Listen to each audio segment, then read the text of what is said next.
أعوذ بالله من الشيطان الرجيم بسم الله الرحمن الرحيم اللهم عجل لوليك الفرج.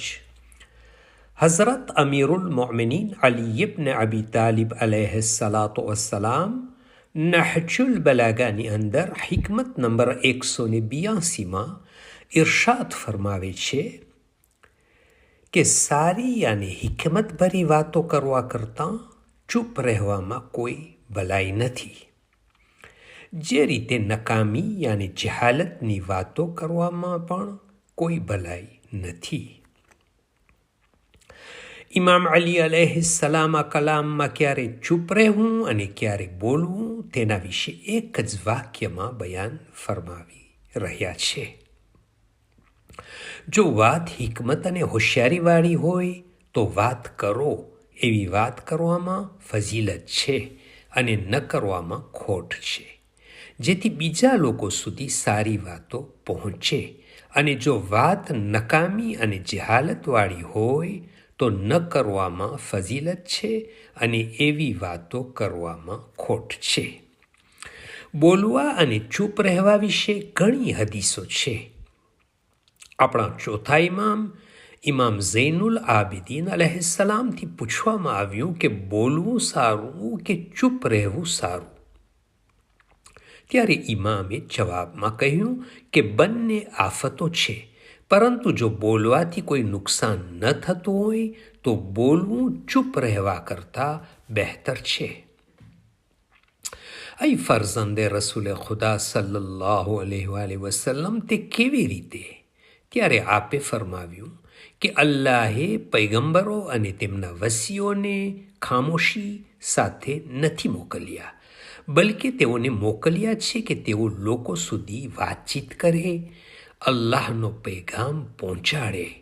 પછી ઇમામે હદીસ બયાન કરી કે જ્યારે ચૂપ રહેવાની ફજીલત બયાન કરશો બોલવા ઉપર, તો કોઈ દિવસ બોલવાની ફજીલતને ચૂપ રહેવા ઉપર બયાન નહીં કરી શકો. આપણા છઠ્ઠા ઇમામ જાફર સાદિક અલૈહિસ્સલામ પોતાના બાપ દાદાઓથી અને ઇમામ અલી અલૈહિસ્સલામથી ફરમાવે છે કે તમામ ખૂબીઓ 3 વસ્તુમાં સમાયેલી છે. પહેલું નજર, બીજું ખામોશી અને ત્રીજું બોલવામાં. તે દરેક નજર કે જેમાં ઇબરત ન હોય તે નકામી છે. એ દરેક ખામોશી કે જેમાં વિચાર ન હોય તે ગફલત છે. અને એ દરેક કલામ કે જેમાં યાદે ખુદા ન હોય તે નકામું છે. પછી ઇમામે ફરમાવ્યું કે તે લોકો ખુશનસીબ છે કે જેમનું જોવું ઇબરત, જેમના ચૂપ રહેવામાં વિચાર અને જેમનું બોલવું અલ્લાહની યાદ હોય. બોલવું અને ચૂપ રહેવું બંનેની પોતાની જગ્યામાં ફજીલત છે, જો તેની શરતો મુજબ હોય તો. નહીં તો બોલવું અને ચૂપ રહેવું આ બંને નુકસાનકારક છે.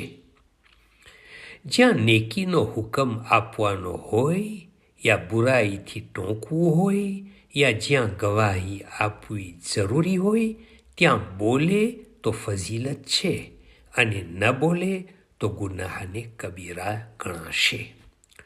જો માણસને ક્યાં બોલવું અને ક્યાં ન બોલવું અને શું બોલવું આવડી જાય તો તે કામયાબ થઈ જાય છે અને કોઈ દિવસ ઝલીલ થતો નથી.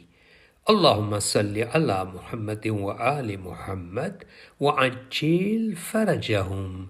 From Fountain of Ahlul Bayt alayhimus salam.